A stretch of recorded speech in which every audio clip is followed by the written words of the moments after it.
There it is. Look how luxurious this image is. Good afternoon, good morning to some of you, good evening, and welcome back. I'm going to try and keep this as steady as possible, but I am, so for those of you that don't know, we have moved to New Mexico.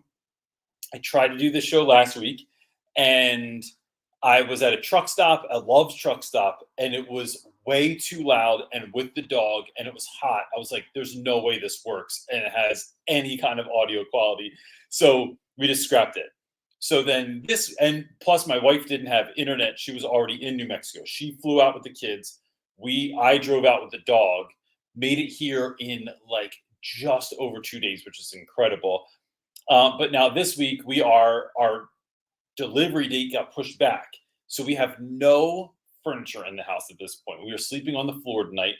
I am in my future studio, which is halfway through being painted. And I don't have a chair to sit in the whole house. I'm sitting on the floor right now with a laptop on my lap. And so that's where we're at.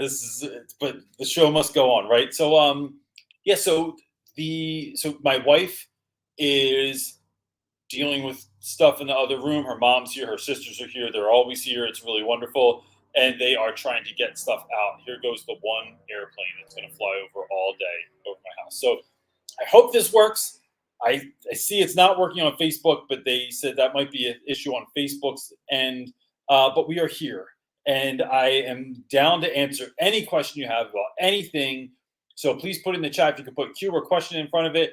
I'm doing this on my own today, so I hope I don't skip a question. But if I do skip your question, please try and get my attention in some way, shape, or form, because I typically just go in order, and I don't want to miss them. But I don't usually typically go in order. My wife goes in order, and I try to follow along what she's doing, and she just pops them up on the screen for me. So I'm going to go over there now. So let's see. First one up. Mallory, what's up? Congrats on the move, Reynolds family. Thank you very much. I also just am realizing I didn't bring my glasses in here, so I'm gonna be this old guy. How are you enjoying New Mexico so far? CJ, how was your trip, and what were your favorite states to drive through? So far it has been incredible. Like, for a couple of reasons. One, the house is beautiful. Like, I love the house that we're living in. We have a fireplace, which I've not had a fireplace since I was a kid. And last night I was in charge of dinner, so we made hot dogs over the fireplace. And because that's how cowboys do it, that's what I told my kids. It's really quiet. I'd say my initial impressions are things like weird stuff.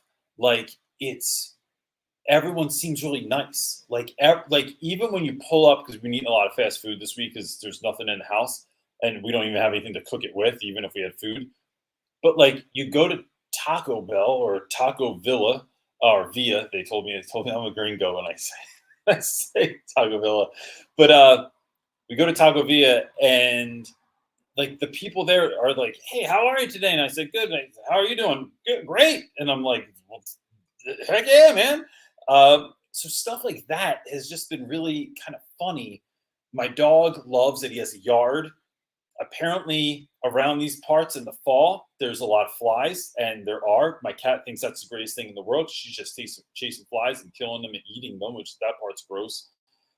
And there's nothing really to do except for to be together. Like we painted the kids' rooms, started painting the studio, but it's the only thing to do is to kind of be together, and that's awesome. I'm in the middle of a book called The Ruthless Elimination of Harry, which is awesome. And this kind of all just plays right into that. So yeah, so that's the thing. At the moment, my kind of quick take on New Mexico. Favorite states to drive through. So I did Jersey to Pennsylvania, West Virginia for like a hot second, which was gorgeous. Where do I go next? I think Ohio, Missouri.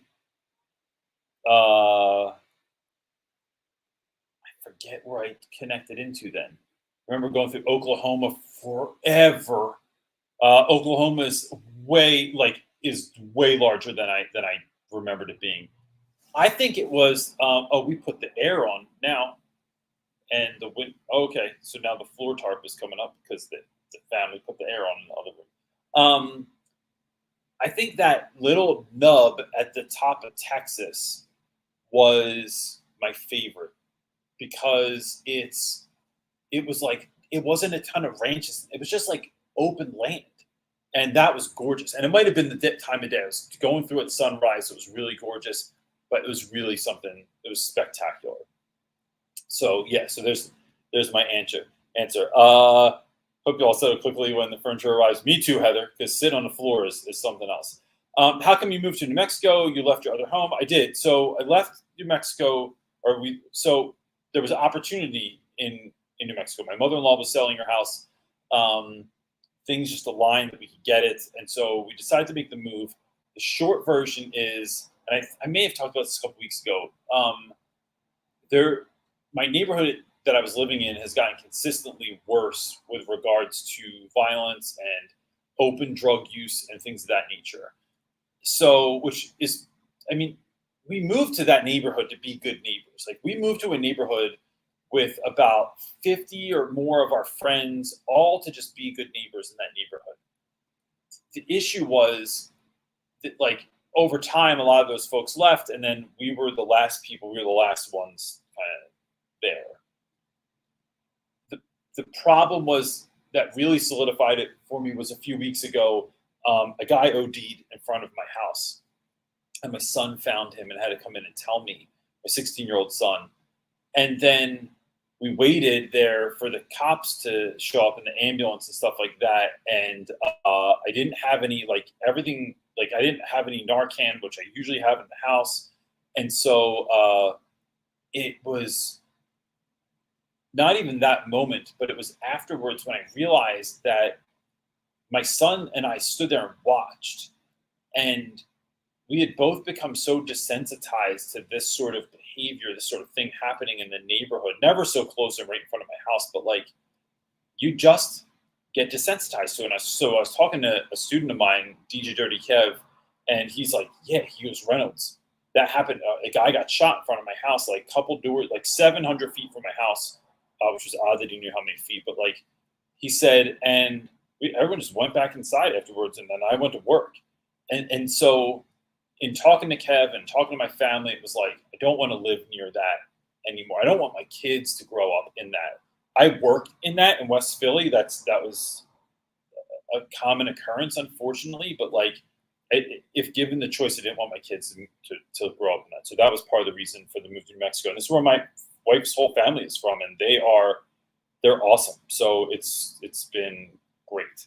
I didn't throw that last question up on the screen because I'm on my own here. So Lopez, what's up, buddy? How do you feel being in New Mexico will inspire you with your life goals? So here's the thing, I think I work a lot, man. And so even when I was in the classroom, I was working, I don't know, in the classroom, coming home around 6 every night, usually. Then I would do family stuff, and then do YouTube till about midnight, and then still get up at 5 o'clock in the morning. Here, my plan is to build a new rhythm that I am not working as much. I'm getting more done. And I think I can do that with both of my kids in school, with the space and time that we have here. And I'm not trying to use all the newness to my advantage. I do not want to let this kind of wear off, right? So it's like all the love. I mean, I love being here, dude. Like it is so fun and different, and like it's a new game and for us as a family. So I'm looking to really maximize that feeling of optimism, of excitement, of curiosity. So I hope that shows up on the channel. We will see how, in fact, that plays out. Because right now I'm sitting on the floor on a plastic tarp that is filling up around me like a parachute in gym class because they have the air conditioning on. So it's been great. Next question, Liz Cochran is asking. There it is. So glad you made it safely. Thank you very much, Liz. I am glad too. I was nervous drove my wife's old RAV out here, RAV4, and I was nervous the whole time that it was going to break down. Every single time I past someone that broke down, I said like a prayer for them because I was like, I need this to work for me. How would you review setting with set? Right? Am I reading this right? For those of you who didn't hear me, I forgot my glasses in the other room, so I'm hoping I can read this all right. How would you review setting with high school students and its impact on a narrative? How would I review setting? Okay, I was reading that wrong. That's a great question. How would I review setting? I think I'm big on things that students are already into. So can I create a review? I'm trying to think of like what platform I would do it on. I might even just do it on PowerPoint, especially if you have access to YouTube. Either I might show very short clips of the exposition of a TV show or a movie that the kids, it doesn't even matter if they know what it is, and talk about how the setting plays into this. Like, what are they trying to do with the setting? So, like, I'm thinking of the opening to the movie The Fog, right? Nothing scary in the beginning, but we talk about that particular movie opening when we talk about settings when we do ghost stories every fall. And it's just masterfully done. John Carpenter does it in a masterful way. I might look at the beginning of, I'm trying to think of like, of a movie like Toy Story or Up, especially with the house, with like living in the midst of all that madness and construction. But what are like some movies or TV shows that in that first, we're not talking long here, we're talking 30-second clips of movies or TV shows and talking about how that setting is going to impact a story that the kids already know about. And then I would probably move into like some brief, close reading selection. So like if there's a specific story, a short story specifically, especially things that you've read already maybe this year, or some stuff that the kids would know, it's reading these short opening pieces that's going to help out. Hey, did you guys put the air on? Yeah. Okay. No. Thanks. Are you closing the windows? Yes. Well, because it's creating like a whole parachute over here. Yeah. It's drip. My ADD is Oh shoot! I just leaned against the whole wall. No, that's fine. It's dry enough now. The not so secret wife is being not so secret over here on the side again. Adam Law. Adam, thank you for the kind response. I appreciate that, man. I'm trying to. I love all the conversation. I'm just trying to find a question. All right, got one. All right. Lopez, do you have a favorite restaurant in New Mexico? Chicano Claus would like to send a gift card for a pleasant dinner. Thanks, man. Lopez, you gotta text me that one because I don't know yet. Here's what I'm getting so far, right? New Mexico is a lot of Tex-Mex. I love Mexican. So my wife's mom is half Mexican and makes like some of the best Mexican food I've ever had in my life. She told me that where we are is like cowboy heavy Tex-Mex. You have to go to there's like another side of town or like there's a Mexican neighborhood that's not too far from us, and she said that's where you got to go to get like the authentic real stuff. Most folks that are here, this where we're living has a huge military base attached to it.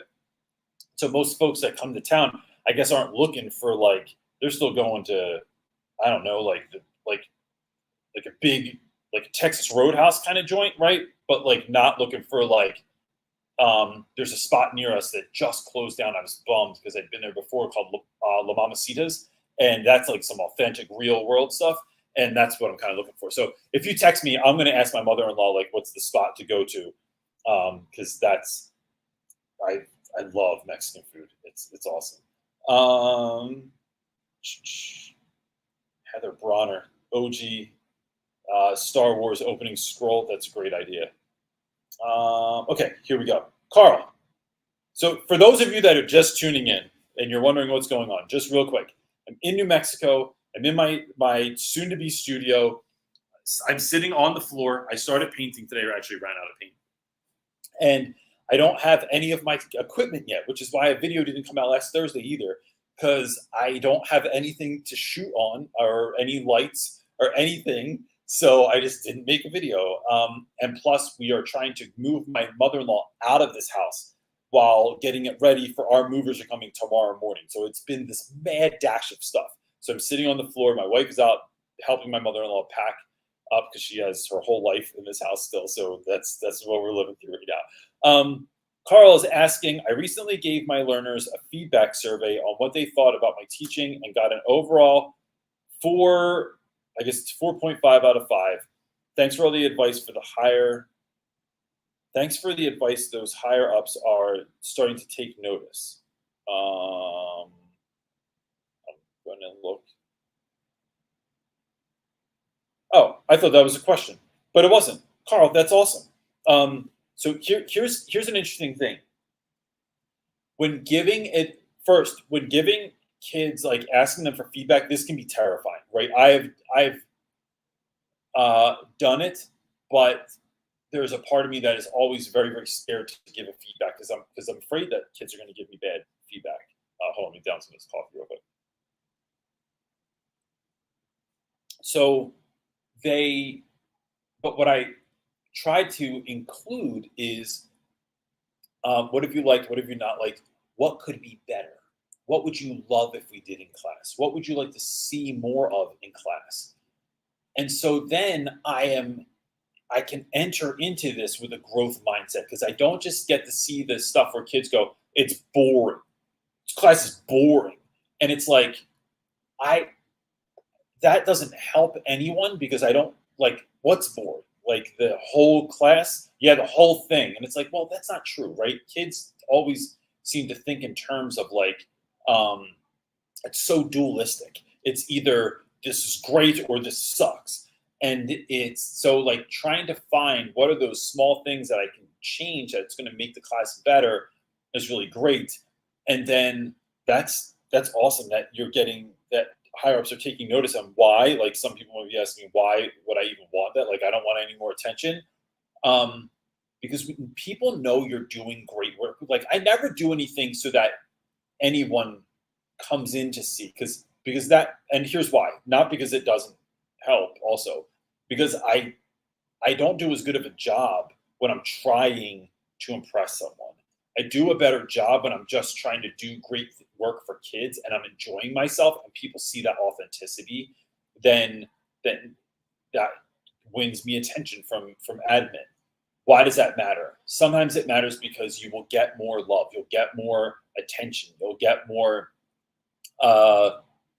You'll get, like, if you want to take a trip, if you need money for a project, they're more willing to bet on you because you have shown you've done good work in the past, and so that really helps as well. Uh, looking. Okay, here we go. RV is asking, hi, I've got a lovely class of second graders with a sense of humor. 3/4 of the class is focused, but 1/4 is struggling with impulse control. I want a playful mood in class, but I don't want to set kids off. Oh, goodness gracious. And isn't that always the situation, right? You are trying to, I think I just made a video about this, right? It's so funny. I don't even remember half the videos that I make because I have to make new stuff, and so I can't hold them all in my brain. You try and do something fun, but it is like setting off a silliness bomb in class, and now everyone has the giggles. They go up, but it's so hard to get them to come back down. What do we do with that? I think it's talking to those specific students ahead of time. Maybe it's so, look, I realize logistics of some of this is really difficult sometimes, right? But like the idea of talking to people ahead of time, maybe you don't have time. Talking to them afterwards, talking, whatever it is. But it's knowing how important that is, knowing that you have to find the time to do it. And so once we find the time to do it, it's communicating to them of like, look, listen, y'all, I can't let everyone know this yet. We're going to do something awesome today, but I need you to help me, because sometimes the class gets really, really excited and then they don't bring it back down. I need you to help me to keep it cool, because I don't want to, because I want to be able to do more of this stuff, right? You're going to love this. So can y'all help me? So now, instead of calling them out just flat out on behavior, which is what you're going to do if they don't do that, right? Like if they don't respond, you have to remind them that they're your helpers. Instead of putting them on blast in the moment, you're setting them up to be your helpers. Listen, I know I can trust y'all. Like I need you. And that's, to be honest, that might be the case anyway, because they're probably some of your strongest personalities in class, which is why they do the things that they do. So sometimes it's getting the kids that are the behavioral issues to be the behavioral lifeguards in class that are going to help pull kids back in. If that doesn't work, it's calling them out on it in the moment and saying like, oh, hey, listen, I really want to do this. I realize you're excited. I need you to bring it down just like 2 notches. Can you do 2 notches for me? What does that look like? All right, great. And if that doesn't work, even if it does work, it's worth calling home or sending an email home and saying like, hey, look, I love their excitement, right? Because we do, right? We love that kids get excited. It's just that they go to 11 and it's like, I needed like a nice cool 8 so that the principal doesn't walk in, or that we can get through this, or that it's like you're not losing your mind. Asking at home, what's a good way to sort of de-escalate? Or maybe you could talk to your kid like, I love them. I love what they're doing. I love the energy they bring to class. But it's hard when I got 30 second graders in here and they're on like 110%, and I'm having a hard time like getting them to kind of bring it back to me. So that's what I would try, and then see where that leaves you, and then look for clues on where you should go next. Another question. Heather is asking, I am mentoring new to our school teachers this year. I tend to lean towards huge information dumps and know that can be overwhelming. I'm not sure what they need most. Heather, I would ask them, because here's what I'm going to tell you, Heather. Sorry, I'm trying, this computer, it gets very hot, and so I'm trying to hold it now between my legs. I have found in doing a ton of professional developments that not everyone wants the same thing. A lot of it comes down to classroom management is huge. That's always a number one thing that people are wondering about. How to build authentic and meaningful relationships responsibly is important too, because you're going to have those folks that are going to go full friend with kids, and it's going to get super weird right away, and then back. Oh, my internet is wacky. I'm waiting for my good internet. I have like a gerbil on a wheel that's creating the internet right now, so I'm sorry if this is glitchy. But then they're going to get lost. They're not going to know what to do when the friendship is there, and then the kids don't listen to them, and I thought we were friends, and that whole scenario. Work-life balance, talking to folks about how to create rhythms. But look, I am a firm believer that if it's your first year, it takes longer, man. Like you have to put in more work than you do, and that's with anything in life, right? Like when you become a new parent, guess what? You're parenting a lot more than I'm parenting my 13-year-old, or shoot, 14-year-old now, 14-year-old and 16-year-old. So but here's the thing, and this is a good reminder, and this works in parenting as well. You put in all the work on the front end. You don't when you're not a couch parent where you're yelling at your kid from the couch and not getting up and putting them in timeout and walking them through and having the talks. When you look, and this is just me, we're going to keep 100% real right now. I found that instead I got hit when I was a kid, right? I did something wrong. You got smacked. I found that I knew I didn't want to do that with my kids. I knew I wanted to talk to my kids, but I'll tell you what, it is so much more time consuming than just hitting your kids, right? Someone just tuned in. They're going, what the hell's he talking about right now? But the payoff is so much better. Like I talk with my kids about everything now still, and they come talk to me. So it's putting in that time now is going to pay dividends in the end. So with new teachers, it's like, you're going to have to put in extra time, but know that that's going to pay off and it's not going to last forever. But it is finding a rhythm that you are coming to school prepared. I forget who said it, but I heard this great quote in the last year or 2 years that said sorry for the gender exclusivity, but I didn't come up with this quote. Somebody else did. I'm putting on them. A prepared man is better than a prepared message. I've also heard it said that a prepared pastor is better than a prepared sermon. And I love that idea because I know, and I abide by this, I live by this.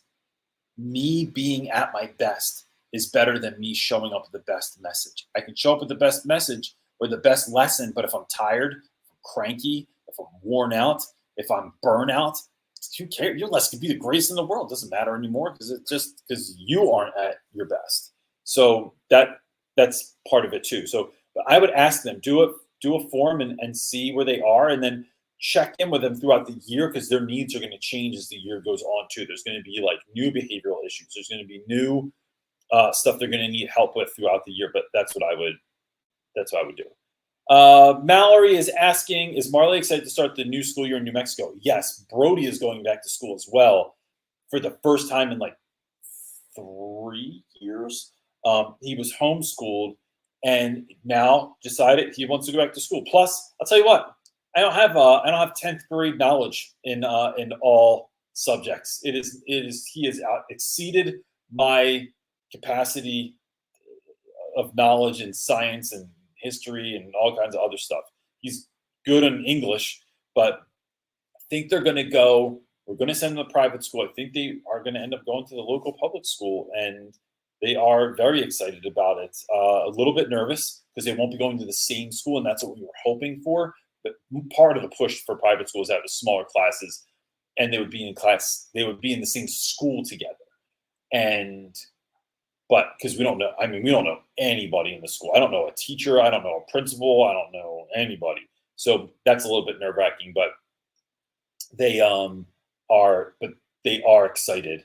I can see the week that they've been here already, they're already kind of losing, like, it's like okay, let's get on with life kind of a thing. Because like they don't even have their rooms put together and stuff like that.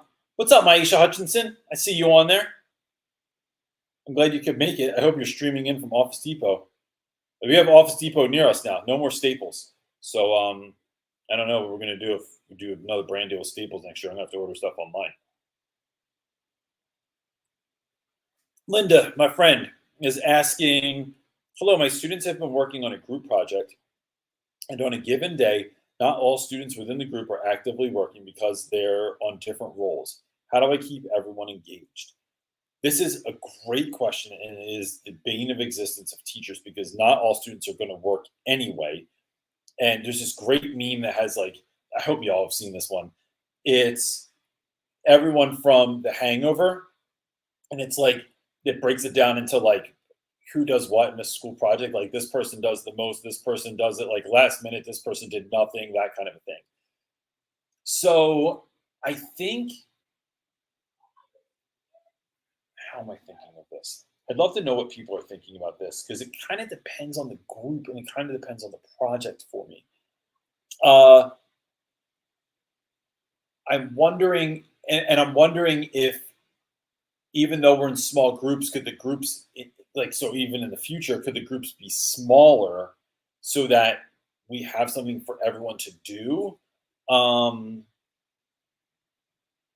Gosh, Linda, I really wish I knew what the project was because I could, if you painted a picture, I could help you like figure that out. Because I'm a little bit at a loss, not knowing what kids are doing, how old are the students, um, what are the kids going to be doing coming up. So, hmm,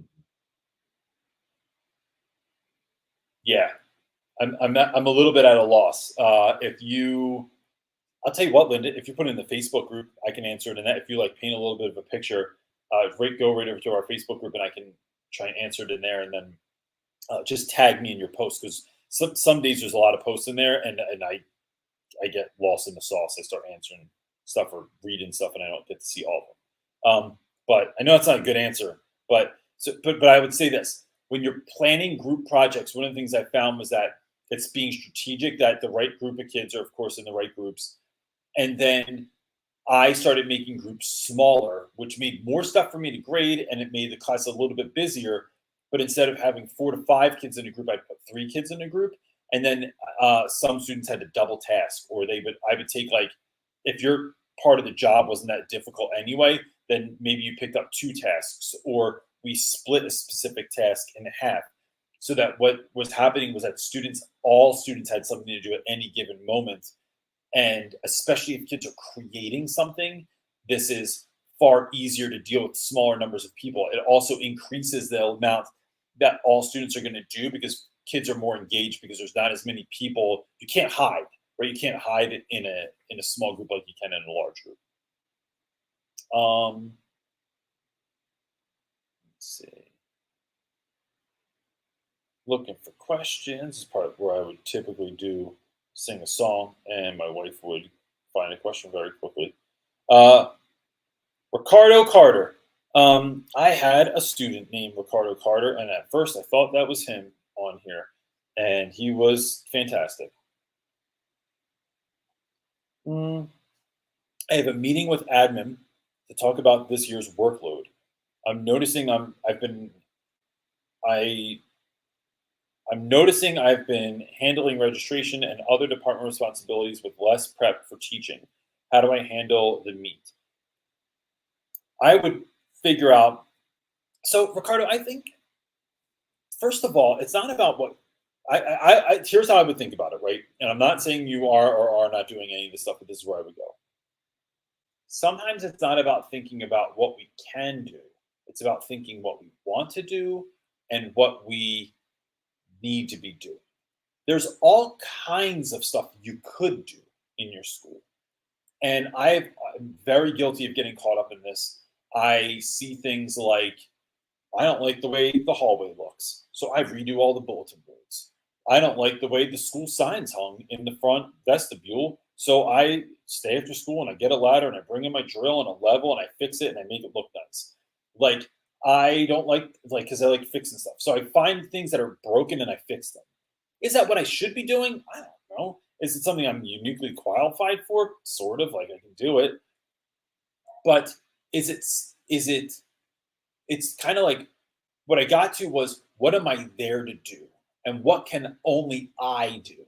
If someone else can do it, then I started stopping doing that stuff. Because here's what I found out, Ricardo, was that it was taking my time up from doing the thing I'm meant to do, the thing I'm built to do, the thing I'm uniquely qualified for, that is teaching the classes with specific students that I have.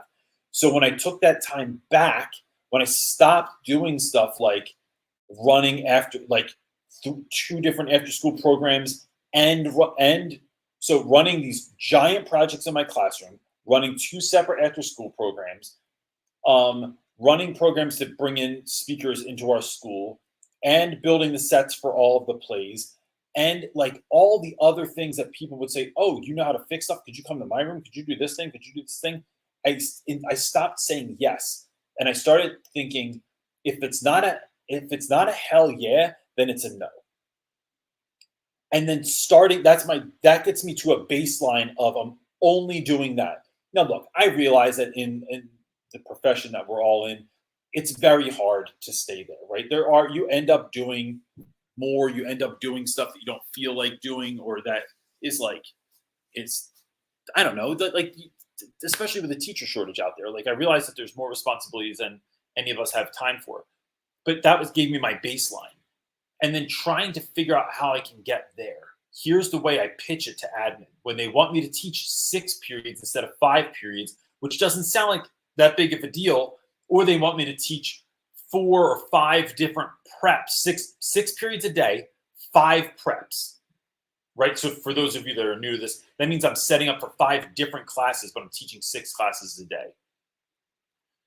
That extra period doesn't seem like that big of a deal. Or if I'm only teaching 5, like we'll give you 5 periods, but there's 4 preps in there, that's still too much.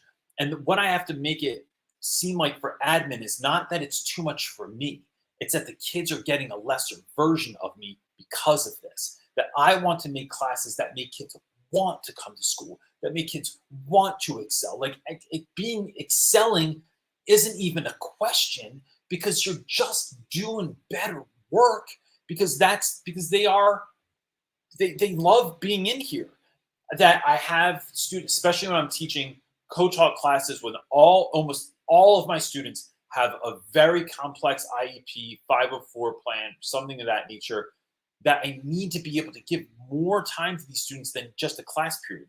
So when you fill up my roster with bus duty, what am I doing bus duty for? When you're filling me up with lunch duty, like where instead I'd be eating lunch in my room, which is basically lunch duty, because I have 30 to 35, 40 kids in there sometimes eating lunch, and I'm tutoring kids, and we're helping each other, and we're working on projects, and we're doing stuff. Now you're taking that away because I'm doing other stuff. So it's figuring out, it is painting the picture for them of why this is crucial, that this is what I need to be doing, and someone else needs to be doing this. Because when you fill up my time, I don't have time to tutor. I don't have time to plan these epic, incredible, awesome lessons. I don't have time to sit with new teachers, if that's part of my thing, and help them through their struggles, their overwhelm. Like, I need space and time to do stuff. Schools do this. They see that you have a prep and they think I love this term. Ready? Free period. Bro, what? You never met a teacher in the world that had a free period, unless that teacher didn't care, right? Some teachers, like, if you checked already, like, you got free periods. But like, I don't have a free period. I'm planning for awesome. That's hard. That takes time. It takes time to just sit there and imagine. If I look like I'm sitting there doing nothing, I am imagining of what I can do, and then I got to imagine it first, picture it in my head, and then build that thing out.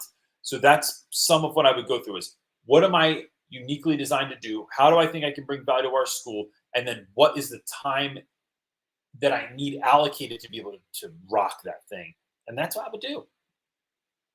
So good luck on that, man. I'd love to know how it turns out. My buddy Maisha is saying, question: every Friday, I have independent study where students work on assignments that were not completed during the week. Awesome. This is also time that I can work with small groups. Perfect. I have one student, that's part 1, who tends to monopolize my time by asking for assistance. Unfortunately, her anxiety and overthinking about the assignments blocks me from trying to reteach. Any suggestions on how I can wean her from monopolizing my time so I can check in with other students? I think it's a couple of ways. One is I, I th- this could go either way. I think praise is huge. However, especially when students are coming to school, depending on where they're coming from, right? Like some kids aren't used to praise. They don't get it very often. They don't get people that love on them, take care of them. I see this all the time because I love, I am like, I am the 40, almost 47-year-old that goes to every Thanksgiving, every holiday party, every Christmas party, and all the kids run up to me and my son when we get there, right? We are those because we'll play with them, we'll talk with them, we'll run around and pay for it the next day at this age. But like you're constantly doing that. The problem with doing that is some kids they never get that attention at home, and so they become a black hole for that sort of attention. You need to create the boundaries and letting kids know, hey, you're so great. Like I love working with you and I love your diligence and I see you growing and learning. But I need you to work on this next thing yourself because I need to go over and help Kyle because Kyle looks like he's struggling right now. And I want to make sure that we're caring for everyone. Let me know how this works out. I'll be back in this much time, or I'll check in with you at the end of class, or I'll talk with you again tomorrow, or check in with me again after school, or whatever. But you're giving them a follow-up time. You're giving them praise. You're giving them time and attention. You're giving them a boundary of a cutoff time because you got to go work with Kyle. Even when you go over, all right, Natalie, I'm so glad that I have 10 full minutes with you right now. And because I have to go over and work with Kyle because he's been struggling on something. And I'm so glad that you're doing so much better. But the next 10 minutes is completely yours. Like, let's get into it. Work with them, and then you're giving them the follow-up time. It's not just this nebulous, like, I'm not really sure when I'm ever going to see you again. That's going to help with the anxiety and stuff as well. Look, I'm not a doctor. This is just stuff that, like everything else on my channel, the stuff I've seen work, that I've used in class. And it's I think sometimes my issue, it's the in-between time, right? So I have a talk that I just wrote that I'm giving on Thursday on this. That's based on this saying of the music. Music happens between the notes. It's the rests. It's the pause. It's the moments in between. And I think that relationships and student relationships are built in between the classes. They're not just built in the classes. So it's seeing if there's time in between classes, in the hallway, in the lunchroom, before school, after school, that you can just touch base with kids that might need or want that extra attention. And it gives an appropriate time where you can do a little more monopolization there because it's not in class. And I can give you that social emotional care and support and love in between times, even if it's for a moment, right? It doesn't have to be a really long time, but it's just saying, I see you, I care about you. I hope you have a great night. I hope you have a wonderful day today. It's those in between times that really help. And so then that way in class, I don't have to feel like I got to fit the care and the lesson into every class with every kid, because that's impossible.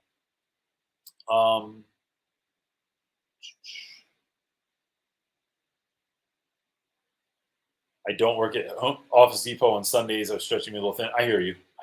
I almost said it said you didn't work there at all anymore, which would be a detriment to the Office Depot community.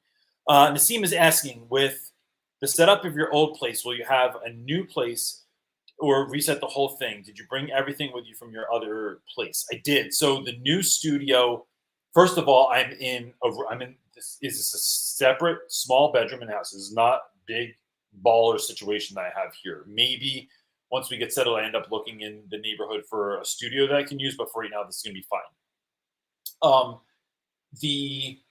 But I have a big closet in here, and so it's really hard to see how big this is, but it is a pretty normal sized room. I have natural light that comes in. I have a closet on the other side of me.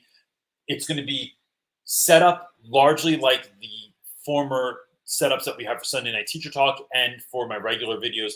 Plus, I'm going to have I'm going to have enough room in here because I just maximize the crap out of spaces because I'm a public school teacher, to do YouTube shorts so I can shoot things vertically. And then I'm going to have this other wall, which might be with a smart board. If my brand deal that I'm working on right now works out, I'm going to have a new smart board in here, and I'll be able to shoot and do videos there also.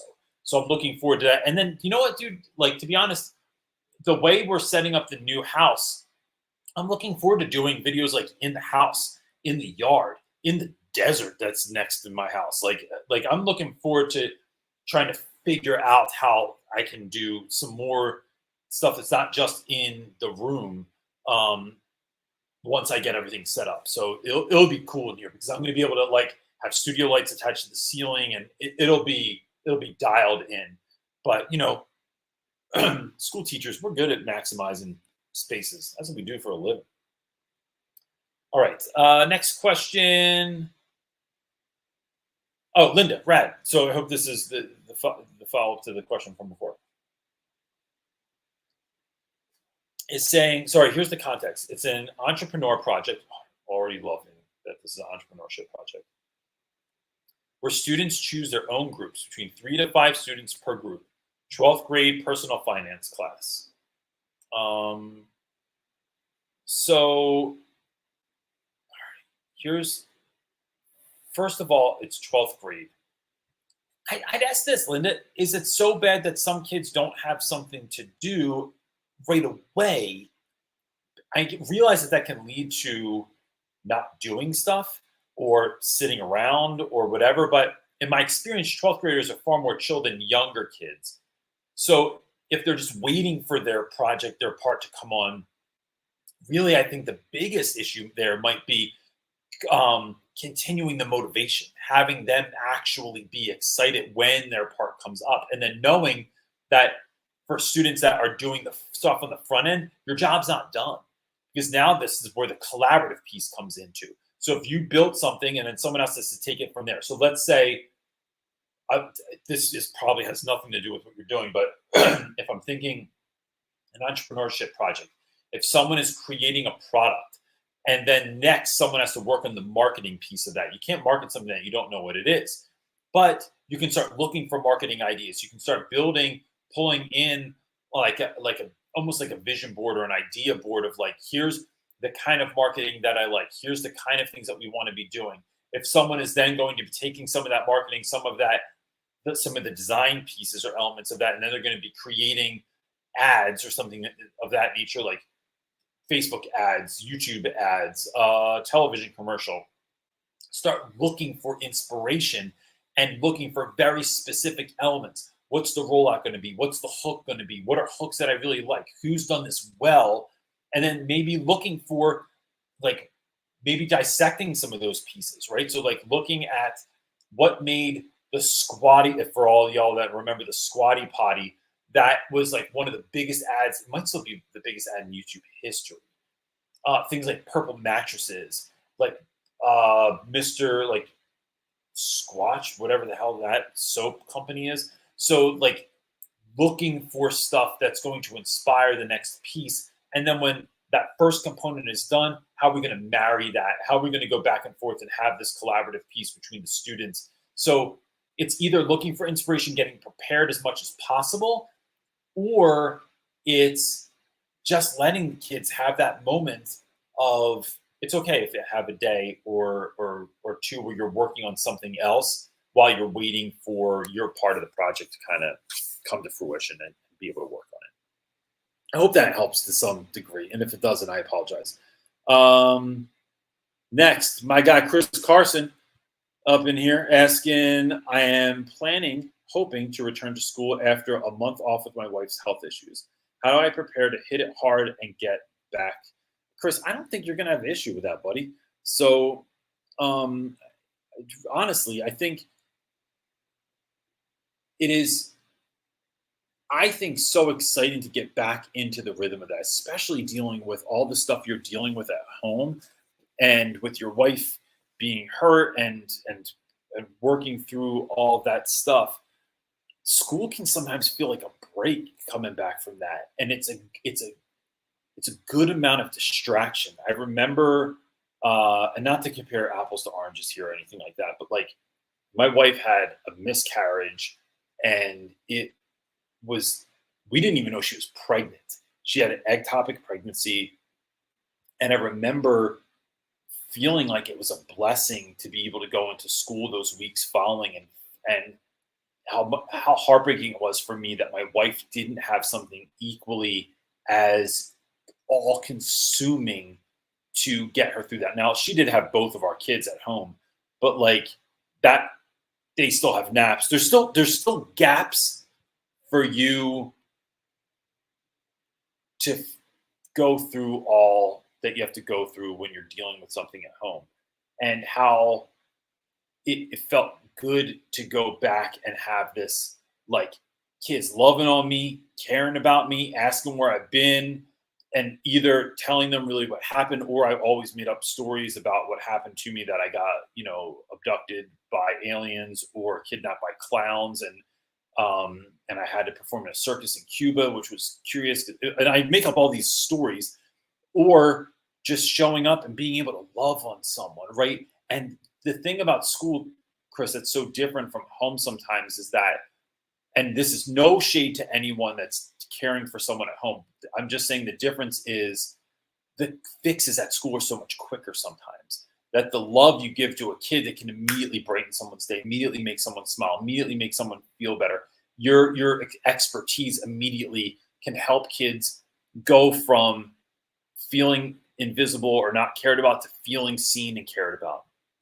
And at home, when you're waiting for someone to heal or praying for someone to heal, that battle is so much more uphill. So when I was young and taking care of my mom who had cancer, it was the most intense 5 months of my life from the time that we found that she was diagnosed to the time that she passed away. It was super intense, and I had nothing else to do in that time. I just took care of my mom. And in retrospect, I see like, oh, this is why people keep working when they're doing this. It's not that I have to balance these two worlds. It's that I get to go to this other world, do something else. So I think just show up as your wonderful self. And I think that's just going to be, it's going to help you come home and care for your wife even better, because you're going to bring that energy home with you. And it's, when you're just sitting in the house and you're just doing the work, it's hard sometimes. It's even hard for parents. Like, I think, by and large, I always, and I'm using that word specifically, I hated going back to school after long summers off with my kids, but it made me a better dad, right? You start getting into this mode where you're like sleeping in late. You're not doing as much as you did in the beginning of the summer. Like, you realize that you only have 4 to 8 every night, or 4 to 9 every night, or 5 to 9 every night. And so it's like, I only have dinner, bath time, and like a little bit of me sitting here watching Yo Gabba Gabba with you or something like that.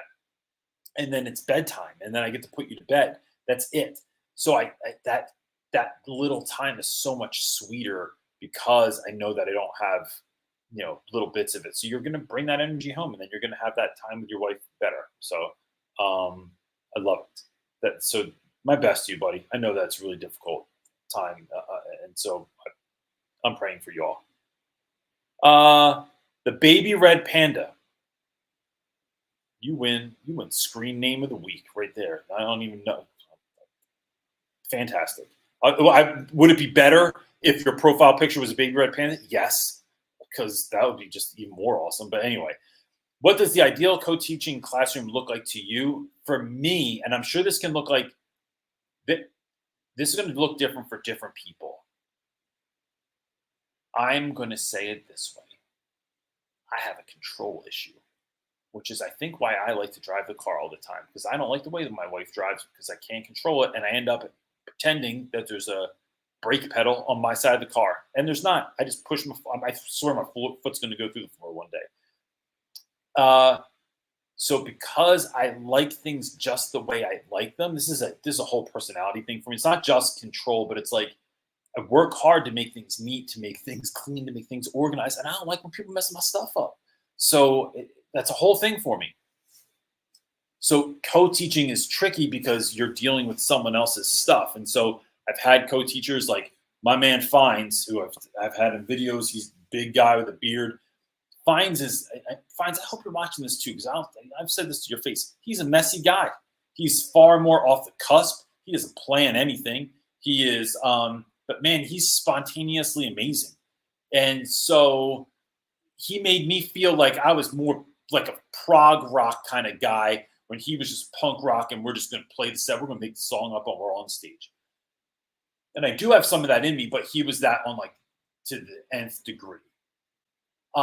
I found that even when working with dudes like Fines and working with anyone, it's when we found a pure co-teaching rhythm. And what that looked like for us was finding things that, like, what did he do uniquely well? What was his giftedness? What was my giftedness? And then let's play into that. And then how does that affect our lessons? So what we found was that all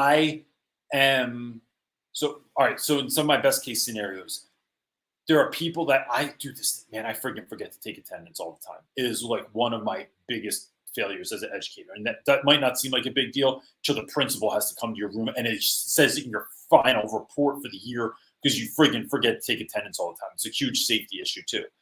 But I love starting class off with a bang. So I'm like shaking hands and kissing babies at the door. Well, not I ain't kissing anybody, but like shaking hands at the door, and I'm like coming in and like it's game on. I got the music on, I got the timer on, I'm setting up the lesson, and it's like full showtime. While I'm doing that, my co-teacher is checking homework, is making sure kids are on point, is taking attendance, is inputting attendance so we don't get in trouble, is making sure that sort of logistical stuff is being done. Then we flip the script. They teach the next part of the lesson. They are doing whatever the review is, whatever the setup is, or whatever. And while I am kind of behind the scenes cleaning up whatever I did in the beginning, checking in with students, making sure everyone's okay. And then we flip the script again, and then I take the next part. So it's this constant going from one thing to another, to another, to another.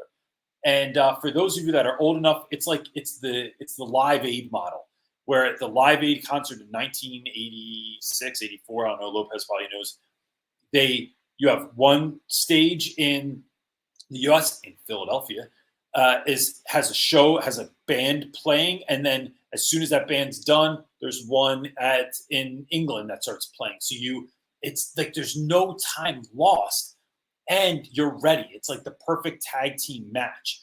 And then we split duties as well. So whether it's great, so the things that she was teaching, he or she, that's my last co-teacher was a woman. So it's he or she is teaching. They're grading that stuff, or we're splitting grading, or best case scenario is, let's say I kick it off with a tight pre-class, right, or tight bell ringer. While she's teaching her next part, I'm already busting out grades for bell ringers, getting it done. Then when we're done and I'm going to my next part, she's already handing those grades out because those grades are done and they're inputted because I did it super quick. So it's this kind of balancing act of going back and forth. If you find that one or the other of you is too heavy, the leader, you got to start figuring out small ways to sort of share that. And I find that people that are the heavy leaders, like there's a power dynamic there that they are having a hard time giving up on or sharing. So that becomes a little bit tricky too. All right, let's see if I have time for one more in here. If we have one more question. Is this? I think this is, I don't know if this is a question or not, but we're going to go with Hank. What's up, Hank? I teach 5th and my students return from lunch on 11 and usually bring conflicts back to the room. I'm wondering what folks have done to make lunch a better place for kids. So that is a great question, dude. And so I would say I would have an activity that shifts the energy of students, that it doesn't take that much to change energy. So this is a lot of times why I teach with my lights off in my room and just the windows shades pulled up fully, because it changes the vibe. I change the music. I'm meeting kids at the door. I am maybe reading something to them when they're coming in. I will watch a video of something, would maybe be like my first, and even if I didn't do this with any other classes, what kind of video am I watching? What story am I telling? What am I doing that is grabbing their attention? And then it is pointing it in a separate direction. Sometimes It's addressing the elephant in the room. All right, listen, y'all, listen. Oh, wait. I hear all this going on. Don't leave me out. You know, I love good gossip, right? Like, I love knowing what's going on at the school. I love gossip. Why? Because it keeps me in the know of what's actually happening. I'm not looking to find out, I'm not engaging in gossip or talking trash, right? I'm not interested in that at all. But teachers always want to know how I know who broke up, who might get in a fight later, what's going on in the street. Like, I know because I'm asking kids. Y'all got to give me the lowdown. And then here's what I do, Hank. I sit with kids when I ask this. I'm not just standing in the front. I'm sitting at a seat, usually in the middle of the classroom, and I'm trying to get the lowdown on what's going on. And when I ask what's going on, I need to see hands. And I go, all right, I want to know from, and I'm looking at kids, so I don't even have to say their names. I go 1, 2, 3, 4, 5, right? I want to know, and then don't retell anything. I need you to fill in the gap. You have 60 seconds to tell me what's going on. Then in 5 minutes, I know everything that's going on. Everyone got a chance to share. And then that's it. I gave kids the space, the time to do it. Or I go, all right, listen, y'all, I need to know what's going on because this sounds juicy. I need to know the deal. But I'm giving you the time at the last 5. If I need to get through this, if we can get through this, then I'll give you the last 5 minutes to share this in class. And then you feel it out and see like what you need to know, right? Like maybe by the end of class, the energy shifted enough and you don't have to do it, but it's finding something to do that is a really quick game, icebreaker, an engagement activity, something that's going to shift kids drastically. And we've done everything. I'll tell you what we've done with 10th graders because we knew them better than the 9th graders. Whatever that, I'm going to forget what it is. All elementary teachers know what it is. Maybe you could put it in the chat. The thing where the kids dance in class, it's like you can play these little videos and it's like these people that are dancing and teaching something at the same time. It's like I've done even those things in my classroom because it is silly. The kids know that it's silly. We want silly because this is overwhelming right now. And it's figuring out those easy ways to shift things. Or, I'll tell you what, and I didn't know this was strategy, but darn, man, she was brilliant. Mrs. Panchison, my 4th grade teacher in Haddon Heights, New Jersey at 7th Avenue School, used to read to us as soon as we came in. And I'll tell you what, all kids still love being read to. She would read a few pages of a book, and all those books, especially My Side of the Mountain, things like Where the Red Fern Grows, 4th grade, Tales of 4th Grade Nothing are still some of my favorite stories of all time. She would bring us in from we have recess right after gym, bring us upstairs, turn the lights off, heads were down on the thing, and then she would read to us for about 20 minutes. And I'll tell you what, man, talk about resetting. That was some teacher magic going on there. But listen, I'm all by myself. I'm going to end this week. If I didn't get to your question, I really, really apologize. Trying to get to as many as I can, but without my wife here, we should be back. We should be back to full tilt. I'm in Kansas this week. So if you are at, is it Kansas State University or University of Kansas? It's one, I forget how to say it, which is really bad. The older I get, the worse my memory is getting. I'm giving a talk there at the big theater on campus on Thursday, and then I'm running breakout sessions for them. So if you're around in Kansas, stop on by. I'll be right there on the main street hanging out at night and stuff like that. Let me know. I'd love to hang out with you. And then we should have things at least to a point where we can run a pretty normal Sunday night teacher talk next week. So I care about you guys so much. I love that you're here every week. Thank you so much for your patience with all that we're doing right now. And I hope you have a really wonderful week, and we'll see you next Sunday. Peace, gang.